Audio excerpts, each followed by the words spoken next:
Hello and welcome to the Philippines, back on Olango Island, which is just a very short ferry ride from Mactan Island, which is just over a couple of bridges from Cebu City and Mandaue City in the Philippines. Look at that clear water there. This was a Sunday, generally family day. Not many people out at the beach this particular day. They were probably seeking shade at the parks on Longo Island. Come along and you will get a glimpse into the life on Olango Island, a relatively small island. Later in the video I'll put up a short video of showing where Olango Island is. And anyway, my partner took this video. She was over there on a Sunday for some family gathering. I was busy and couldn't make it over there. But she interviewed many people over there. She's gotten very good with the camera work and with approaching people, interviewing them. And her channel will have much longer interviews and these types of videos up within the next few days.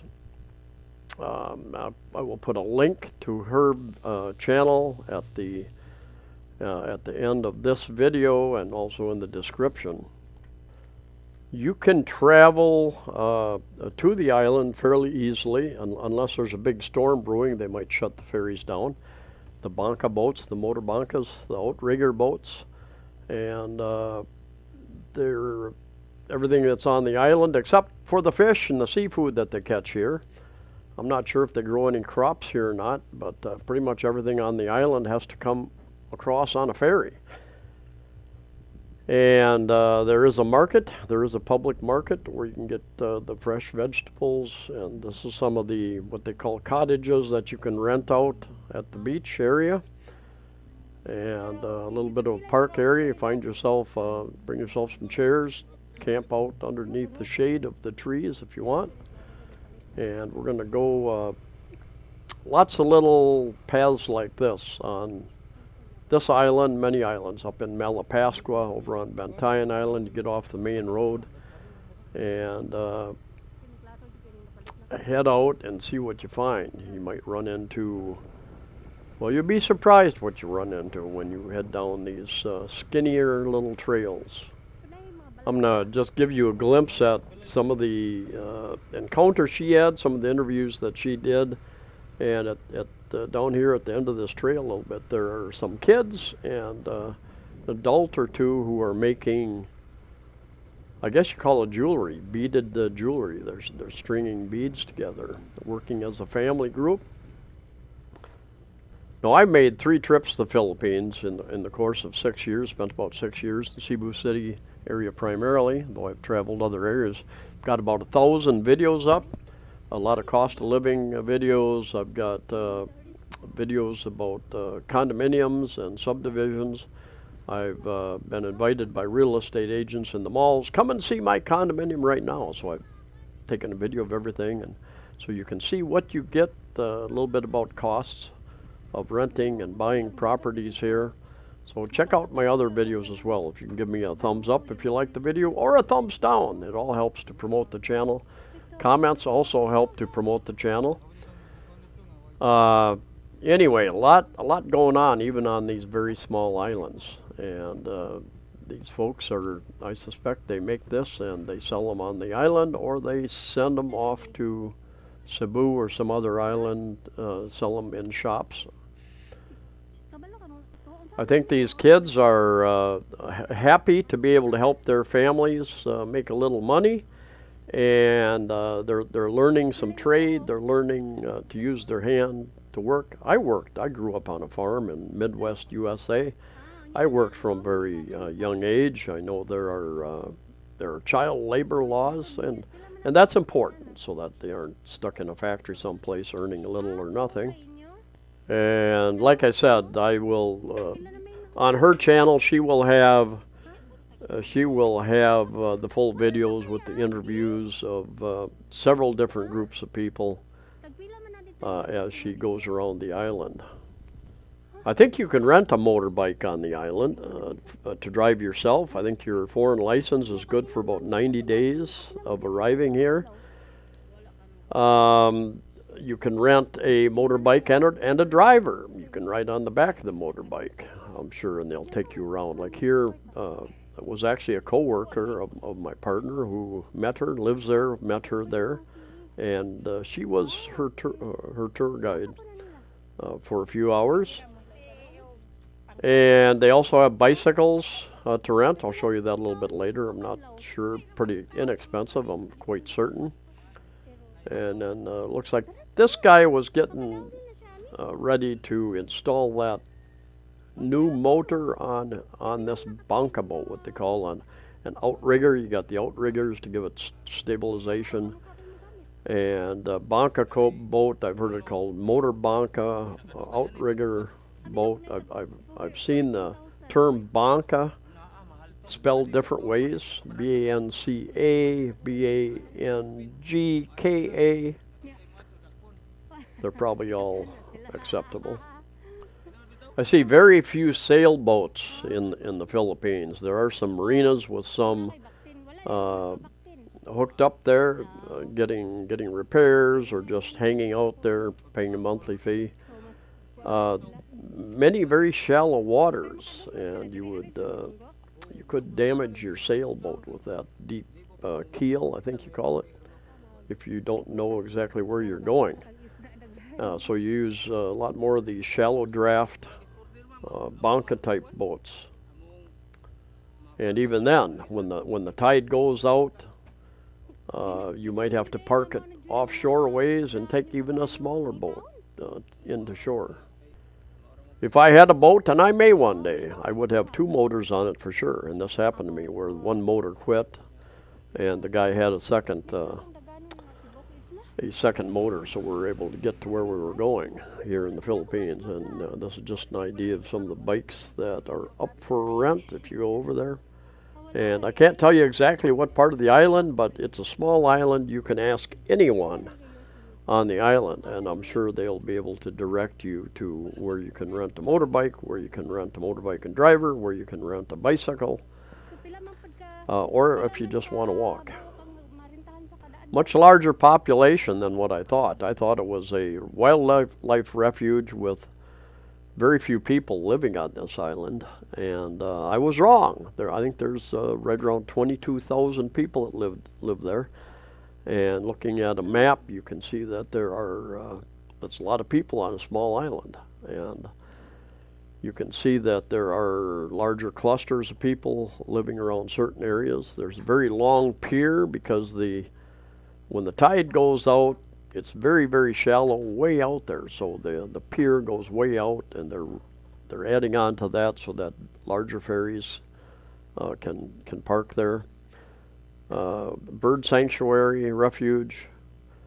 Twice a year for a number of months, all sorts of birds, migrating birds, come through and find refuge, find a place to stop and rest here.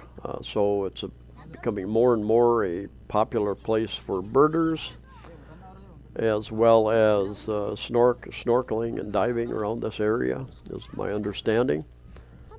And the people out here, very interesting. They and the family out collecting food, whether they eat that at home, whether they sell some, give it away to neighbors, I'm not sure. But there again, the children get involved in this harvesting, sea farming, whatever you want to call it, at a very young age. And I think they're finding crabs among other things down here, perhaps snails, not sure what all else. Some of you will be able to tell us. I believe that land mass over further is Cebu Island, or Bohol, not Bohol. It could be Bohol, depending upon what side of the island they're on. That could be Bohol, because they're not very far from Bohol, and they're not very far from Cebu Island, where she came from. Cebu Island, then Mactan Island, and then Olango Island. Island hopping is real popular around the Philippines, and you can get on island hopping type setups where they take you to one island and you play and swim and maybe eat, and then you go to another small island and do some more, swim and snorkel and eat. And island hopping, you rent a bunch of people could rent a boat for a day. Done that up on Mactan Island. Went around for a day. I think we got a really good deal. I think 1,200 pesos, something like that, for ended up being about 5 hours, I believe. But you can rent them around Cebu City for around 3,000, 3,500 for the day. Basketball is very, very popular in the Philippines. Volleyball is very popular. Badminton is very popular. If you rent an island hopping excursion boat, be sure that you understand who's going to bring the water and the food. Are you going to have to bring it? Because some of these small islands don't have much in the way of that type of thing. So if the crew that you're hiring, the person or a couple people that you're hiring, if they will be so good as to cook the food, bring food and cook it for you, or you bring the food, they cook it for you.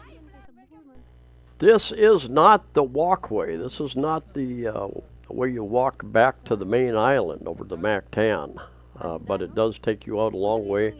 There's a lot of mangroves around here, water living in the salt, or trees, various vegetation living in the salt water. Amazing thing. A lot of very important, a lot of fish and other seafood, sea life, not seafood, sea life. Repopulates. You know, they go in there for protection, have their young, and so life goes on. But this is a long walk. If you want to take it, go and look around. I haven't been there, and I was surprised by all the video she brought back. As I said, I thought it was just a wildlife refuge with just a few people living there, and turns out to be a thriving community of people, 22,000. In an area, I grew up in a small town in the Midwest USA, and I think they're at 4,000 or 5,000. So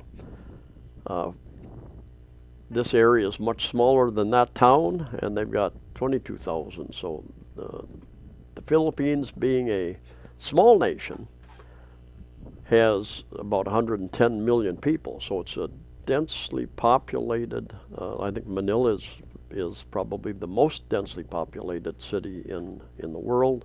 Of course, depends upon what area, but as a general whole city. Anyway, I definitely need to get over there one of these days and spend some time over there and enjoying. You can see now the tide is out. For those of you who have not lived around oceans and seas, the water rises, the water goes down, the tide goes out, and you've got depending upon where you're at, you've got very, very shallow. You could walk out here in the water. It's advisable for you to wear just like a pair of water shoes, something, tennis shoes, something, if you're going to walk out, because you can get you've got sea urchins out there, which have some what do they call them, spikes, or can get into your feet, cause infection. And just walking in the very uneven areas, sometimes very slippery areas, you're probably going to get dumped in the water at some point in time if you aren't very, very careful. Some areas aren't bad. Some areas are more rocky and obstacles walking out. Anyway, that's a little bit about Olango Island, Cebu. A little bit about the people there, and as I said, she will have several videos up interviewing different people on the island. More information on her channel. I'll put links right here at the end of the video, as well as in the description of this video. And thanks for watching. Stay safe, stay healthy, and I'll see you next time.